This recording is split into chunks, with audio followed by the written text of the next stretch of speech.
Bienvenidos a una emisión más de su programa Escápate, el podcast donde hablamos sobre la vida y su destino. Y precisamente en este episodio queremos hablar algo muy importante sobre la vida, algo que no se puede despegar de la vida, algo que siempre está en la vida, y es precisamente la muerte. Yo soy el seminarista Jairo Honorio León Villa, me pueden decir Jairo, perdón, disculpe los nervios. Tú relájate. Sí, tranquilitos, ¿verdad? Tranquilo. Y antes de iniciar el tema, quisiera presentarles a estas personalidades tan especiales que el día de hoy me acompañan. Por este lado tenemos a Laura Aguilar Cervantes, quien es trabajadora social y tanatóloga y además profesora del Seminario Diocesano de Guadalajara. Bienvenida. Hola, ¿qué tal? Buenas tardes. Muchísimas gracias por la invitación. Es un gusto estar aquí, de verdad. Muchas gracias. Saludos. Gracias. Y de este otro lado tenemos al presbítero Emanuel González Loza, quien es licenciado en Teología Pastoral, especializado en el cuidado de la salud. Él trabaja actualmente en el Seminario Diocesano de Guadalajara como espiritual del grupo de segundo de filosofía, que es mi grupo, y también les comparto que es mi director espiritual. Padre, bienvenido. Muchísimas gracias por la invitación. Un gusto estar aquí para compartir un poco acerca de nuestra fe, de nuestras creencias, pero sobre todo de encontrar el verdadero sentido a la vida. Muy bien, padre. Bueno, y además tengo que decirles, además de que es todo eso que les dije, también es mi paisano. Somos de la Barca, los dos, ¿verdad? Efectivamente, un saludo para toda la gente de la Barca. Así es. Y bueno, antes de entrar en temas, les recuerdo solamente nuestras redes sociales. Nos pueden encontrar en Spotify como Podcast Escápate, a través de YouTube como Seminario Diocesano de Guadalajara, igualmente en Facebook, y en Instagram nos pueden encontrar como seminario.guadalajara. El título que le he puesto a este episodio el día de hoy precisamente es este: La muerte a la vuelta de la esquina. Precisamente estamos celebrando en estos días, tradicionalmente en México, el Día de Muertos. Y sabemos que de una manera muy cultural, muy tradicional, muy especial se celebra. Pero vamos al trasfondo sobre esta palabra. ¿Alguna vez te has preguntado algo sobre la muerte? A diferencia de los animales, sabemos los seres humanos que tenemos que morir. Pero aún lejos de esto, es difícil asimilar este drama. Solamente podemos hacernos conscientes cuando experimentamos la muerte de una persona que amamos. No sabemos cuándo vamos a morir, evidentemente. Nadie sabe cuándo va a morir, cuándo va a llegar ese momento, pero de que sabemos que va a llegar sí, en cualquier momento, ¿no? Efectivamente. Entonces, ¿qué podemos decir sobre esto? Solamente la persona se puede hacer consciente cuando muere la persona que se ama. Laura, ¿qué dices sobre esto? Mira, yo creo que la conciencia de la muerte está presente en todos nosotros. Sin embargo, no todos podemos asimilarla de una forma, ahora sí que consciente, otra vez decirlo, de decir, me voy a morir, o una persona a quien yo amo tanto, algún día va a morir y voy a estar sin esa persona. Creo que no hay, es como estamos conscientes, pero no lo asimilamos o no terminamos por comprender todo, que donde hay vida, pues hay muerte, que la muerte está implícita en la misma vida. Entonces creo que esa es la parte donde puede costar muchísimo trabajo comprender que esa fecha va a llegar. Como bien dices, la desconocemos, ¿no? Pero que va a llegar. Claro. Bueno, como ya les decía, solamente el ser humano es el que se hace consciente, porque ningún otro ser vivo es consciente. O sea, mueren, pero ni siquiera saben que murieron, ¿no? Sí. Entonces, en este sentido, muchas personas tratan de no pensar en la muerte o tratan de evadirla. Otras tratan, evidentemente, de ni siquiera pensarlo. Completamente es no hacer conciencia de ella. Pero como ya les decía, verdaderamente solamente se toma conciencia cuando muere una persona que amamos. Y les quiero poner un ejemplo muy concreto. En el corazón de una madre, 10 hijos pueden convivir, pero cada uno lo ocupa plenamente con su propia unicidad. Y si uno muere, no se pierde la 10ª parte del corazón, se pierde el corazón completo.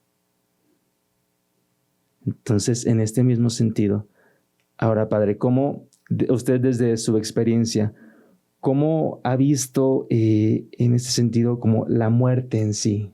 Desde la experiencia pastoral, ¿cómo se interpreta la muerte? Sí, efectivamente, la muerte es algo muy natural que todo ser humano podemos llegar a tener. De hecho, en las etapas de la misma vida, nace, crece, se reproduce y muere. Y desde el punto de vista de la misma pastoral, ¿en qué sentido lo podemos decir? ¿Cómo se manifiesta el sentido de la muerte? El sentido de la muerte debería de ser un sentido de preparación. Es decir, cuando la persona llega a su plenitud en madurez de vida, eso es lo que la ha de llevar precisamente a prepararse al bien morir. ¿Qué quiere decir estas palabras? Quiere decir que la misma persona puede estar totalmente consciente de que es algo totalmente natural al ser humano y que va a llegar ese momento tarde que temprano.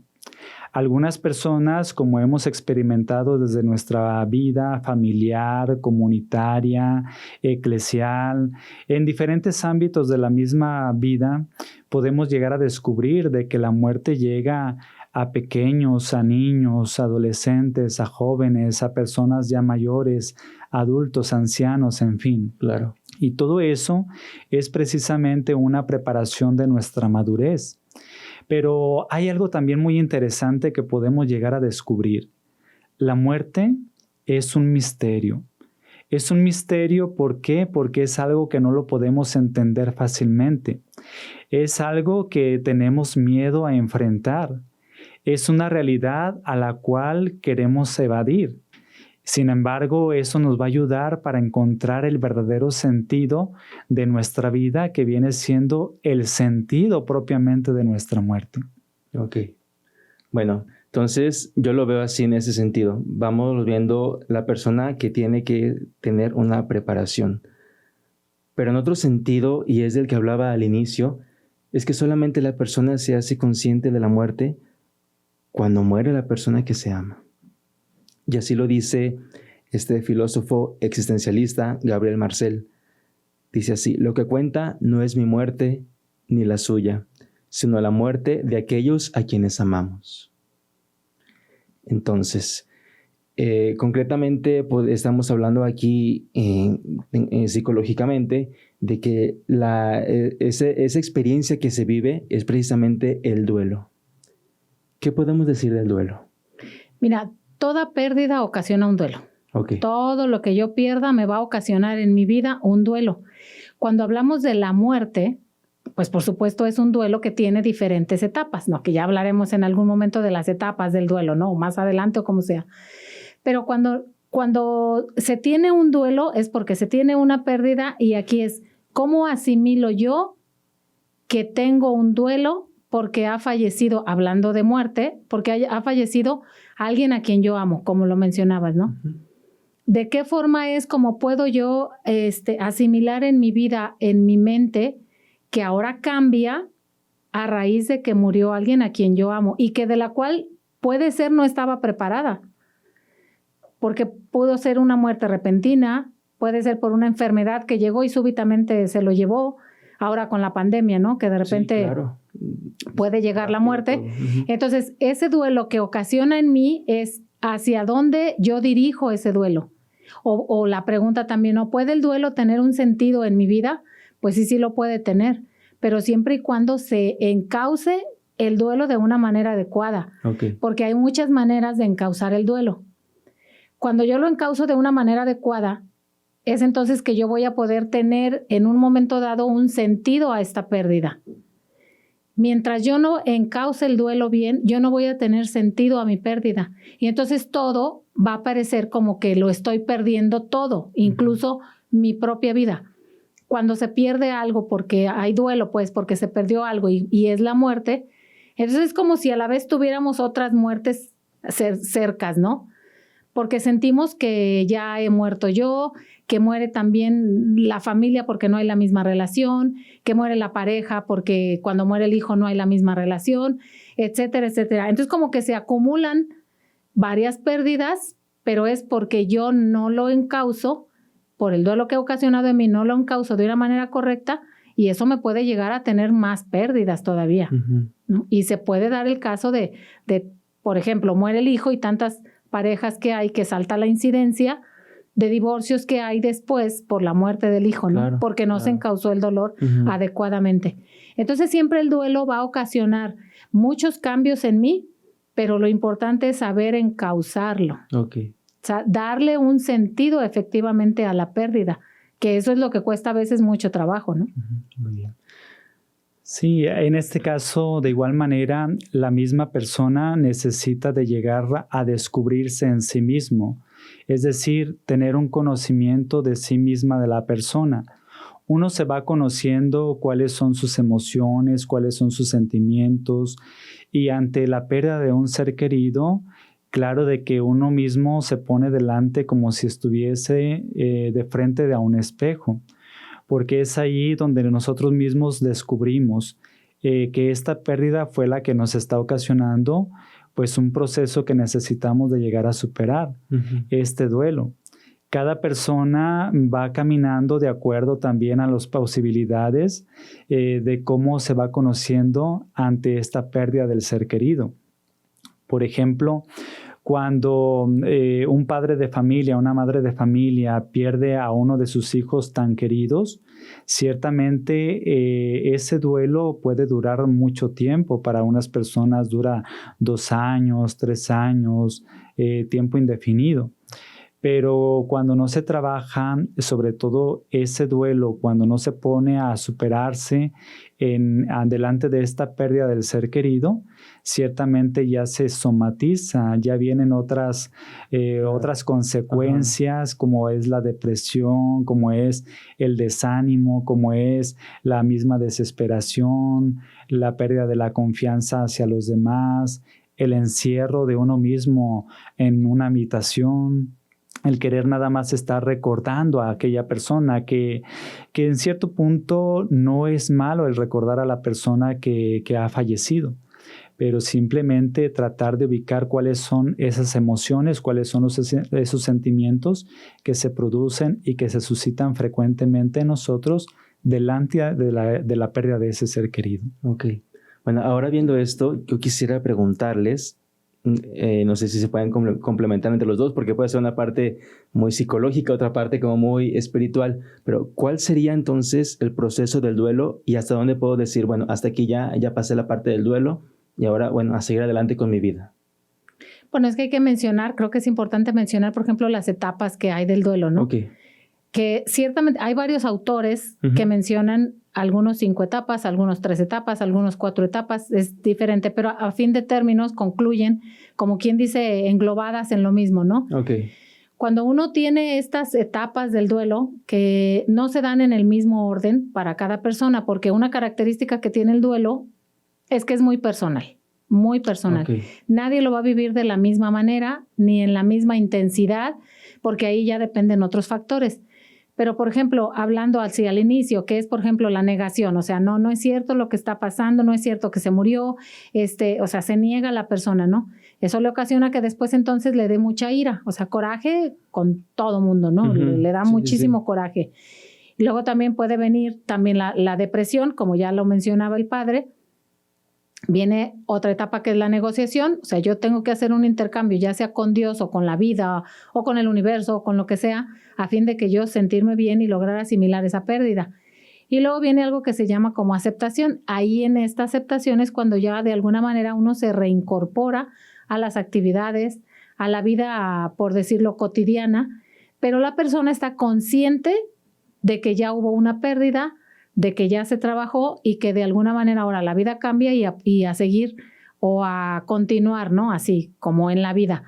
Cuando uno tiene estas etapas que no se dan tampoco en el mismo orden, para las personas, una persona de un momento puede presentar de repente mucha aceptación ante la muerte, ¿no? No, bueno, ya se murió, pues ya ni modo, la vida sigue y demás. Y al ratito es todo lo contrario, después viene como una depresión muy grande. No, es que ya mejor no quiero nada, no quiero salir, yo pensé que había aceptado, pero no, además. Como cambio de orden que se da en cada persona implica en que una parte importante para la persona es mencionar el duelo, o sea, trabajarlo. Okay. Porque lo que más destroza a una persona es cuando no se habla, cuando no se trata, cuando no se busca ayuda. Eso hace que la persona todavía se complique más en la vida y sea más complicado, ya lo mencionábamos, encontrar un sentido ahora a lo que está ahí en la muerte, ¿no? Del familiar. Claro. Entonces, por eso puede haber muchos cambios en la persona, pero una cosa muy importante es mencionarlo, trabajarlo, hablarlo, para que este proceso, al trabajarlo, entonces va a tener digamos como un buen fruto, parecería mentira, pero va a tener un buen fruto, porque entonces la persona va a lograr asimilar de una buena forma que su familiar o su persona amada ha fallecido. Ok.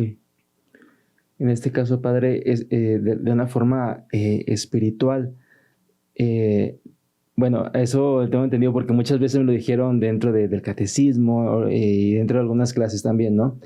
Que Dios de las cosas malas siempre saca de eso que Él no provoca, evidentemente, saca cosas buenas. Entonces, ¿podemos encontrar algo bueno a partir de la muerte de una persona que amamos, espiritualmente hablando? Bueno, espiritualmente hablando, sí podemos encontrar muchas cosas. Por ejemplo, ya mencionabas a este autor, Gabriel Marcel. Él también tiene una frase muy interesante que dice: decirle a una persona te amo es decirle no quiero que mueras. Okay. Entonces, esa es una de las frases que también nos puede ayudar en este ámbito de la vida espiritual.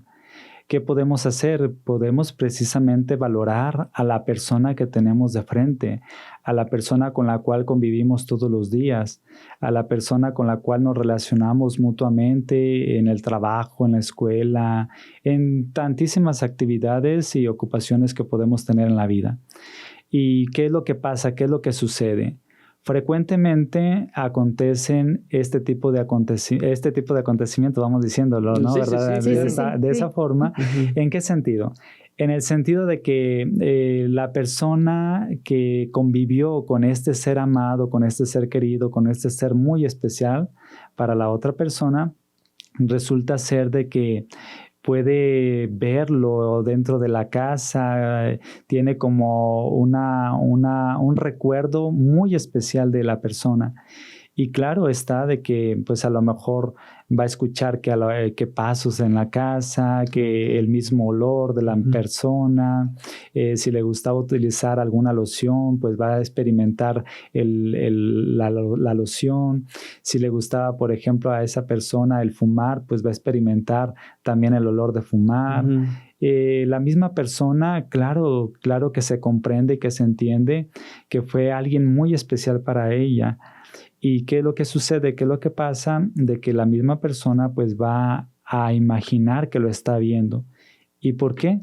Precisamente por eso, o sea, porque fue tanto su amor que no quiere que la persona desaparezca inmediatamente, porque no es una obra de magia o un arte de magia, ¿verdad?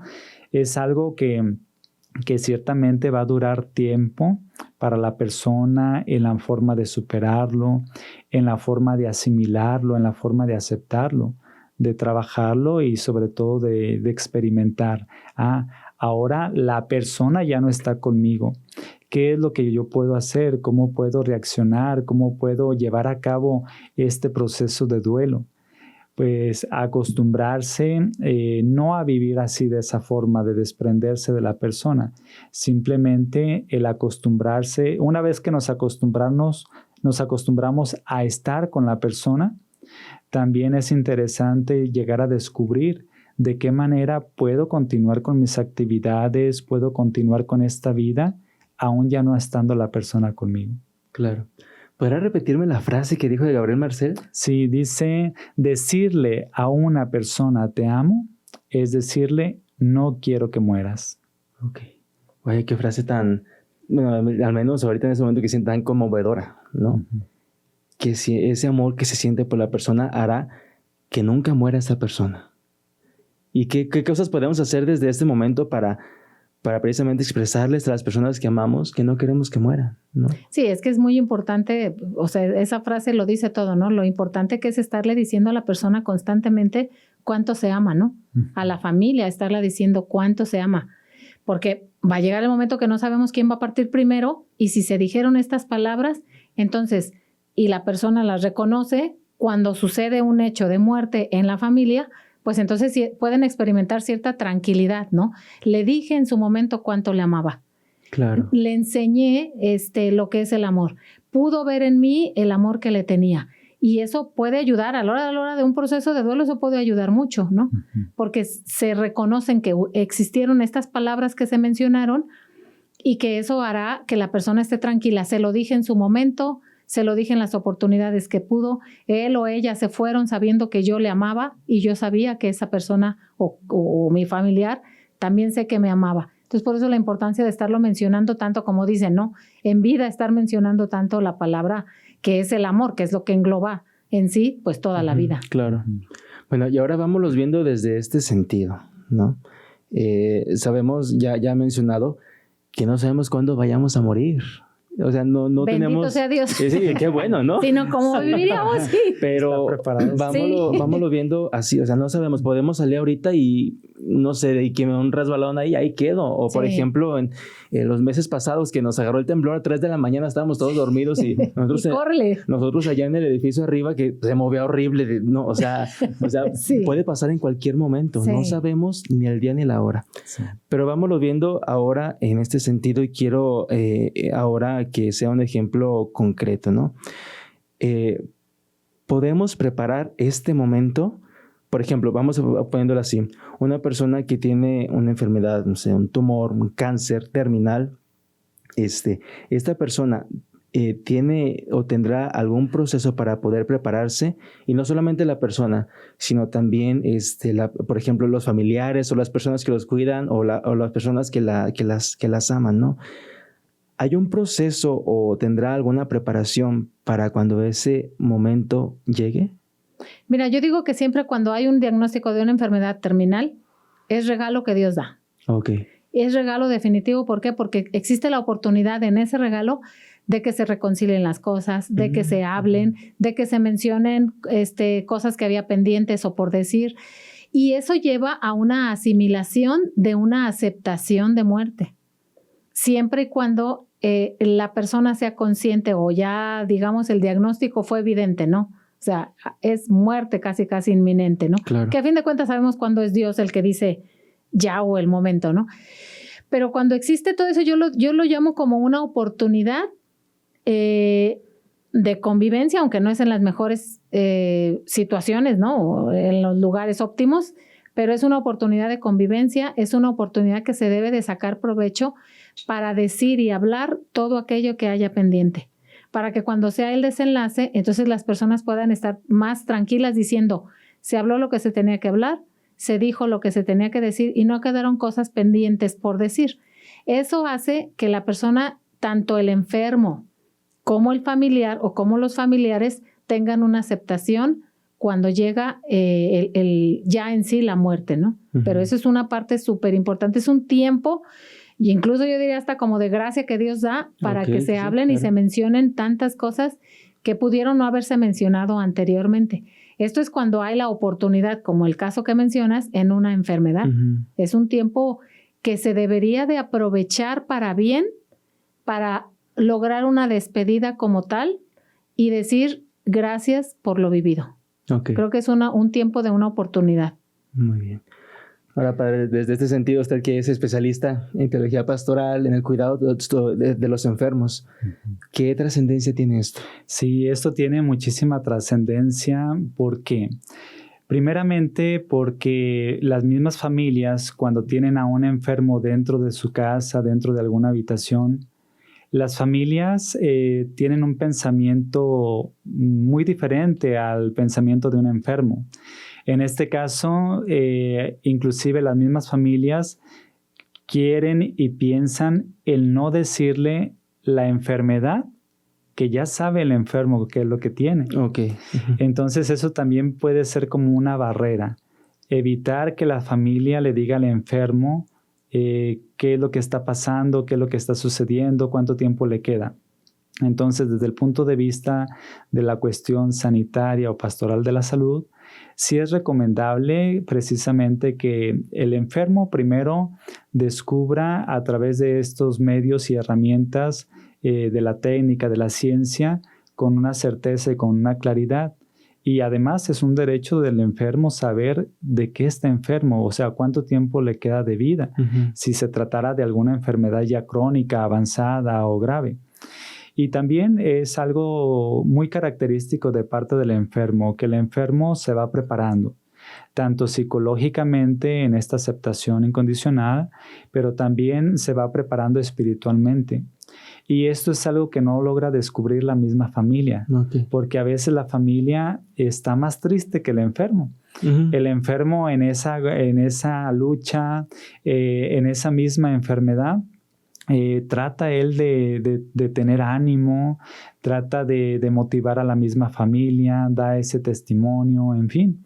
Y recuerdo estas palabras del Papa Juan Pablo II, donde habla en este documento Salvificis Doloris, que cuando la misma persona se encuentra enferma, puede ofrecer esa enfermedad a la cruz de Cristo.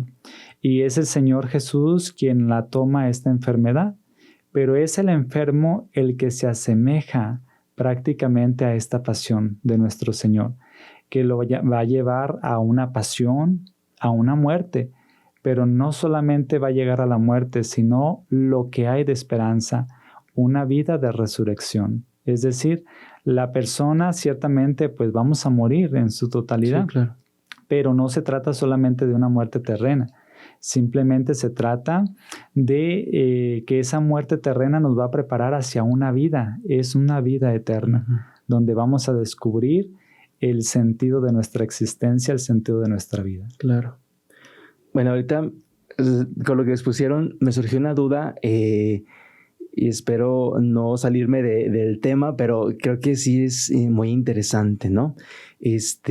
Muchas veces y en las sociedades un poquito, los países un poquito más desarrollados, se ha desarrollado mucho el tema de la eutanasia, que hay que darles a los enfermos este regalo para que paren de sufrir, para que ya no sufran porque están con su enfermedad pues mal completamente. Entonces, ahora quisiera preguntarles a ustedes, ya sabemos lo que dice el cristianismo, ¿no? Que no está permitido, pero vamos al trasfondo. ¿Por qué no está permitido? Y, o sea, más bien éticamente y moralmente, ¿cómo se ve esta práctica? Adelante, padre. Sí, sí. Te voy a responder principalmente desde el punto de vista de este bellísimo documento que lo recomiendo abiertamente, que es una carta que está dirigida a estos enfermos en fase terminal llamada Samaritanus Bonus. Okay. Y habla de este sentido, ¿no? De que ciertamente la eutanasia es algo que no se puede aceptar porque va en contra de la misma persona, va en contra de su dignidad. Es decir, nosotros como seres humanos no somos nadie ni nada para tener esa autoridad o potestad de quitar la vida o de eliminar la vida. Simplemente, o sea, la vida sabemos de dónde viene de Dios. Él es el único que la da y Él es el único que la puede quitar. Okay. Entonces, esa es la respuesta claramente que dice este documento, Samaritanus Bonus. La vida la da quien la tiene. Okay. Sí, sabiendo que precisamente la vida pues solamente le corresponde a Dios, ¿no? Y que a fin de cuentas Él es el que determina el momento, la hora y el lugar donde concluye la vida terrena aquí de cada uno de nosotros. Como bien dices, en muchos países ya se ha aceptado. Lamentablemente en México con otros nombres, pero se quiere llegar a autorizar. Okay. Es con otros nombres, así como que más bonito, lo disfrazamos, pero a fin de cuentas viene siendo eutanasia. Y algo que nosotros, pues de alguna manera no podemos como permitir eso. ¿Por qué? Porque pues no nos pertenece a nosotros, pues inicialmente no nos pertenece a nosotros la vida, ¿no? Se habla así que para terminar con el sufrimiento, para que la persona ya no sufra, para que ya no esté con esta situación de vida. Pero realmente, como bien lo menciona el padre, una enfermedad así ofrecida, pues obviamente va a tener mucho más frutos, ¿no? Claro. Va a tener muchos frutos y de los cuales pudiera ser que a lo mejor aquí ni siquiera en la tierra los lleguemos a ver, ¿no? Sino que sea ya en la vida eterna. Sin embargo, es algo que, pues sí, lamentablemente se sigue como que manejando más, como que moviendo más para que haya una autorización y con este disfraz de que cada quien decide por su vida y cada quien es el dueño y cada quien. Sí, pero creo que ya las cosas se llegan a distorsionar a un punto en donde se hace todo, pero para no sufrir. Se quiere evitar el sufrimiento a toda costa, ¿no? quiere que la persona definitivamente ya no sufra nada su enfermedad, siendo que viéndolo de otro punto, pues es algo que puede traer algo bien, siempre y cuando se encuentre ahí el sentido mismo del sufrimiento, ¿no? Ok. Bueno, ya para terminar, aterrizando un poquito, ¿no? Esto solamente ha sido un ejemplo para aquellas personas que sabemos que evidentemente pues van a morir, ¿no? Que precisamente hay una preparación. Pero entonces, ¿qué pasa con aquellas personas, como ya mencionábamos al inicio o en su momento, qué pasa con las personas que pues les llega de repente la muerte, ¿no? ¿Hay una preparación para eso o no? Sí, sí hay preparación también. ¿Por qué? Porque nosotros como personas no sabemos lo que hay dentro de la misma vida de la persona, en el sentido de decir si esa persona tiene alguna frase en el último momento o en el último minuto de su existencia de arrepentimiento, de perdón, de invocar de la misma forma, ¿no? De la palabra de Dios. En tus manos, Señor, encomiendo mi espíritu, o Señor, perdóname. O igual un mismo acto de contrición, que es lo que puede suceder dentro de la misma vida de la persona. Uh-huh. De hecho, aunque la persona no pueda hablar en un accidente de una forma inesperada o catastrófica, de igual forma no sabemos lo que puede ocurrir en el pensamiento, en el interior de la persona. Entonces, eso ciertamente se lo dejamos en las manos de Dios, en su misericordia. Uh-huh. Incluso también las personas, por ejemplo, cuando se suicidan, no sabe uno el último momento que en realidad vivieron ellos, ¿no? Claro, porque no sabe uno. Muchos momentos psicológicos, ¿no? Uh-huh. En ese sentido. Uh-huh. Sí, efectivamente. No recuerdo si era la frase de San Agustín de Hipona, uh-huh, que decía: al final de nuestra vida seremos juzgados por el amor. Claro. Entonces, ciertamente, cuando la persona la lleva a hacer este tipo de acción, el quitarse la vida, bueno, el único que la va a juzgar es el Señor. Claro. ¿Verdad? No la persona, simplemente no sabemos qué es lo que pasó por la mente de la persona, la que lo llevó a cometer ese tipo de acción, alguna enfermedad psicológica o patológica, X cosa. O sea, no sabemos. Solamente la persona lo sabe y Dios. Claro. Bueno. ¿Algo más que gustan agregar sobre este tema que la verdad ha sido muy interesante? Podríamos hablar muchísimo más, pero el tiempo nos consume, ¿verdad? ¿Algo que gusten agregar, Laura? Pues algo que, por ejemplo, como ya lo mencionábamos, ¿no? Tan próxima que está la fecha de la celebración del Día de Muertos, que es algo pues ya tradicional, ¿no? Más que nada tradicional. Que bueno, pues también igual saber que así como iniciábamos también esto diciendo de que la muerte está implícita en la vida, pues saber que yo creo que vale mucho que en la familia se hable sobre este tema. Claro. Que se hable frecuentemente, porque como no sabemos, repetimos otra vez, ahora sí que quién va a ser primero y quién va a ser después, creo que el hablarlo en familia es algo que va construyendo también este sentido de saber que un día estarán viviendo ahí en un proceso de muerte, ¿no? Entonces, hablarlo es algo súper recomendable en familia. Estén los hijos chicos, grandes, sea el matrimonio grande, joven, como sea. Pero hablar este tema creo que es muy importante y que ha sido siempre muy importante, pero que a veces no se tiene como que todo el valor para hablarlo. Claro. Pero creo que sí es importante hablar y mencionar el tema de la muerte en la familia. Claro. Sí, yo también quisiera hacer una invitación a todos los que nos escuchan o los que nos puedan ver, especialmente a prepararnos en el sentido espiritual, en el sentido relacional hacia con los demás, en el sentido de que si estamos mal con alguna persona, que hagamos esas paces que nos lleven a la misma paz, a la misma tranquilidad. De igual forma, si hemos ofendido, que vayamos a pedir perdón, pedir disculpas, que reconozcamos también nuestros errores, pero especialmente el no tener miedo a enfrentar esta parte de nuestra vida. Claro. El prepararnos a morir. Yo lo veo así como un punto de vista, como si fuera un sueño, en el sentido de decir, bueno, ¿cómo quisiera el momento en el cual yo ya estuviera muerto, cómo quisiera que se festejara. Okay, ¿Por qué? Porque sí. también se festeja, ¿no? Este sentido, o sea, un sentido de preparación, un sentido de ser un creyente, un católico, un cristiano, un hijo de Dios. ¿De qué manera me puedo preparar yo para tener este momento de encuentro con el Señor? Porque ciertamente es una fiesta. En una ocasión, pues yo le compartía a mi mamá y a mi papá, a la familia, le decía, cuando yo me muera, yo no quiero que estén tristes, quiero especialmente que haya fiesta, que haya pastel, que haya una fiesta, o sea, que haya música. Sí, claro. ¿Por qué? Porque ese va a ser mi momento de encuentro especial con el Señor. ¿Y cuál es mi momento especial con el Señor? Pues precisamente es encontrarme con aquel que me dio la vida. Claro. Ahora lo que yo rescato de lo que me han dicho que ha sido tan enriquecedor, o sea, hablar sobre la muerte, porque es algo que no se puede separar, y al mismo tiempo no tenerle miedo a la muerte. Exacto. Porque la muerte no es el final. Creo que desde un sentido cristiano, desde un sentido también trascendental, pues es el inicio.